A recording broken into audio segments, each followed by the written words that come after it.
तो आज हम बनाने वाले हैं जन्माष्टमी स्पेशल बहुत ही स्वादिष्ट ऐसे मखाने के लड्डू।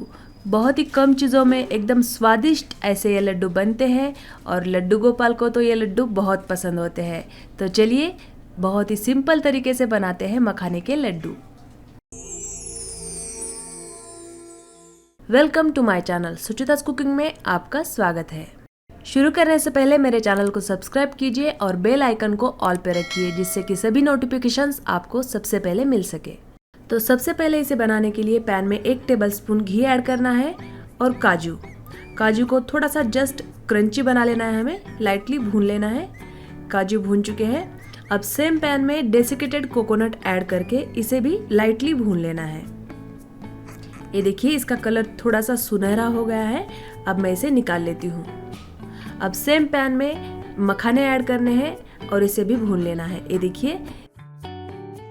ये पहले ऐसे होते हैं, अब हम इसे भून के क्रिस्पी बनाने वाले हैं। तो इसे मैंने जस्ट 5 मिनट तक भून लिया है। अब इसका टेक्सचर देख लीजिए, ये देखिए है ना बहुत ही क्रिस्पी।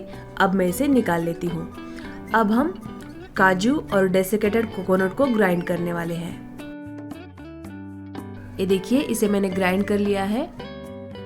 इसे लोटस सीड्स भी कहा जाता है, मखाने भी, और कमल के बीज भी इसे ही कहा जाता है। तो इसे भी हम ग्राइंडर जार में डाल के ग्राइंड कर लेते हैं। तो ये देखिए हमने इसे भून लिया है, इसकी वजह से ये बहुत ही जल्दी से पाउडर फॉर्म हो जाता है, अच्छे से ग्राइंड हो जाता है। अब हम इसमें एक कार्डमम पाउडर यानी कि इलायची पाउडर ऐड करके इसे अच्छे से मिला लेते हैं। ये लड्डू खाने में बहुत ही टेस्टी लगते हैं, आप ज़रूर इसे बना लीजिए। अब हम चाशनी बना लेते हैं। तो चाशनी बनाने के लिए 3/4 कप चीनी ली है और आधा कप पानी लिया है मैंने, और इसकी हमें 1 तार वाली चाशनी बना लेनी है। चीनी पिघल चुकी है। चीनी पिघलने के बाद हमें 5 मिनट तक इसे कंटिन्यूसली चलाते रहना है मीडियम फ्लेम पे, तो हमारी चाशनी डन हो जाती है।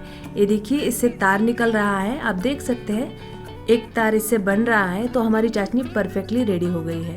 अब गैस की फ्लेम को हमें लो करना है और इस मिक्सचर को इसमें ऐड कर देना है। बहुत ही परफेक्टली अच्छे से ये मिल जाता है इसमें, और बहुत ही जल्दी से ये डो फॉर्म होने लगता है। ये देखिए गैस की फ्लेम यहाँ पे लो रखनी है। जब तक कि ये डो फॉर्म ना करने लगे तब तक हमें मिला लेना है। ये देखिए अच्छे से ये डो फॉर्म करने लगा है, बिल्कुल भी ये पैन को नहीं चिपक रहा है, तो ये डन हो चुका है। अब सेम पैन में मैं थोड़े से पिस्ता और बादाम को घी ऐड करके क्रंची बना लेती हूँ। इससे लड्डुओं में बहुत ही अच्छा क्रंच आ जाता है। अब मैं इसे इस मिक्सचर में ऐड करके अच्छे से मिला लेती हूँ। बहुत ही परफेक्टली ये मिल जाते हैं। ये देखिए अब हम इससे लड्डू बना लेते हैं। ये देखिए बहुत ही अच्छे से लड्डुओं की बाइंडिंग हो जाती है, आसानी से ये लड्डू बन जाते हैं। और इसमें जो हमने बादाम और पिस्ता डाले हैं लास्ट में, उससे एक अलग ही क्रंच आ जाता है लड्डुओं में, और हर एक बाइट में बहुत ही परफेक्टली क्रंच आ जाता है। एकदम टेस्टी लगते हैं मावे जैसे, और बीच बीच में वो क्रंच होता है ना, तो उससे बहुत ही अलग ही टेस्ट आता है लड्डुओं का। तो इसी तरीके से सारे लड्डू बना के रेडी कर लेने हैं। तो आप भी इस लड्डुओं को ज़रूर बना के देखिए। बहुत ही टेस्टी, स्वादिष्ट, कम चीज़ों में और एकदम हेल्दी लड्डू ये बनते हैं।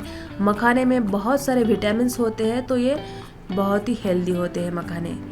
ये देखिए मैं आपको एक तोड़ के इसका टेक्सचर दिखा देती हूँ। ये देखिए बहुत ही नरम और सॉफ्ट ये लड्डू बनते हैं और फटाफट से बन जाते हैं। तो आप भी इन लड्डुओं को ज़रूर बना के देखिए।